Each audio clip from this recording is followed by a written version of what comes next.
Hello students, आपका मेरे channel विकास education point पर स्वागत है। विद्यार्थियों, आज मैं आपको शिक्षा निदेशालय राष्ट्रीय राजधानी क्षेत्र दिल्ली द्वारा दी जाने वाली क्लास 7 के हिंदी विषय से वर्कशीट या कार्यपत्रक 6 का अध्ययन करेंगे। विद्यार्थियों, यह कार्यपत्रक 10 अगस्त 2021 की है। आइए अध्ययन करते हैं। विद्यार्थियों, पाठ 1 हम पंछी उन्मुक्त गगन की कविता है। भाग 1 शिव मंगल सिंह सुमन द्वारा रचित है। बसंत भाग 2 से। विद्यार्थियों, प्यारे बच्चों, कोविड-19 की इस विषम परिस्थिति में निश्चय आप विद्यालय तो नहीं जा रहे, पर पढ़ाई तो जारी है। ऐसे में आप अपने विद्यालय, अपने दोस्तों की कमी भी महसूस करते होंगे। लॉकडाउन की अवधि में आप घर में ही रहे होंगे। तब केंद्र में बंधन में आप कैसा महसूस करते होंगे। हम पंछी उन्मुक्त गगन की कविता के माध्यम से हम इस अनुभव को जानने का प्रयत्न करेंगे। आइए बच्चों, कविता को देखते हैं, उसके भावार्थ को समझते हैं और दिए गए प्रश्नों के उत्तर को करते हैं। हम पंछी उन्मुक्त गगन के पिंजरबद्ध ना गा पाएंगे, कनक तीलियों से टकराकर पुलकित पंख टूट जाएंगे। हम बहता जल पीने वाले मर जाएंगे भूखे प्यासे, कहीं भली है कटुक निबोरी कनक कटोरी की मैदा से। बच्चों, इसका भावार्थ हम जानते हैं।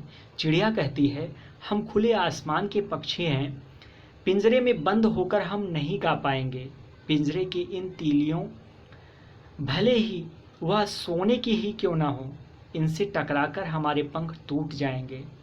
हम नदियों के बहते जल पीने वाले, हम तो भूखे प्यासे मर जाएंगे। हमारे लिए कड़वा नीम का फल, निबोरी जिसे कहते हैं बच्चों, सोने की कटोरी की मैदा से ज़्यादा अच्छा है। आइए इन शब्दों को भी जान लेते हैं। कुछ गूढ़ शब्द हैं जिनके अर्थ को जान लेते हैं बच्चों।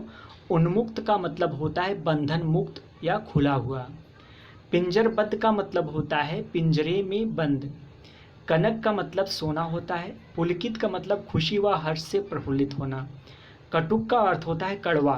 निबौरी नीम का फल होता है। ठीक है, तो यह था बच्चों हमारा जो कविता था, उसका भावार्थ हमने जाना, कुछ गूढ़ शब्द जो थे उनके बारे में जाना, उनके अर्थ के बारे में जाना। आइए अब हम आगे प्रश्नों के उत्तर करते हैं। पक्षी पिंजरे में क्यों नहीं रहना चाहते, तो इसका आंसर लिखेंगे बच्चों। पक्षी पिंजरे में बंद होकर इसलिए नहीं रहना चाहते क्योंकि वो तो खुले आसमान के पक्षी हैं और उन्हें वहाँ आज़ादी नहीं मिलती, पिंजरे में आज़ादी नहीं मिलती है। ठीक है, नेक्स्ट क्वेश्चन है क्वेश्चन नंबर 2। नीम का फल निबोरी को सोने की कटोरी की मैदा से भी ज़्यादा अच्छा क्यों कहा गया है।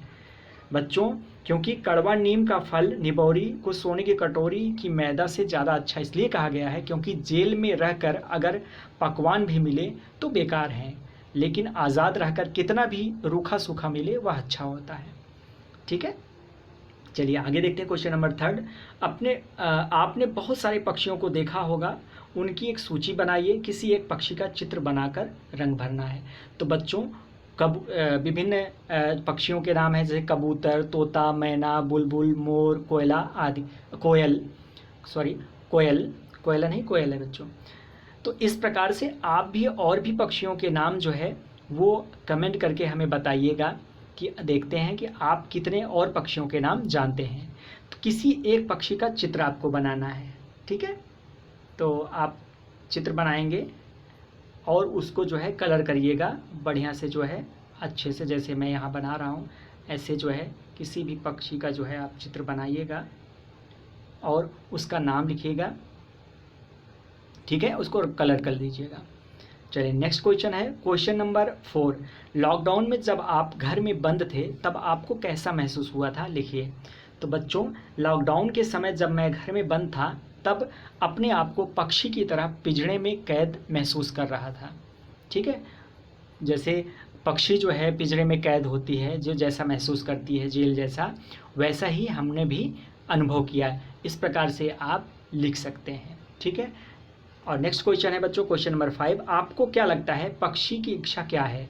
तो बच्चों, पक्षी की इच्छा है कि वह खुले आकाश में स्वतंत्र रूप से घूमे, पिंजरे में गुलामों की तरह कैद न रहे।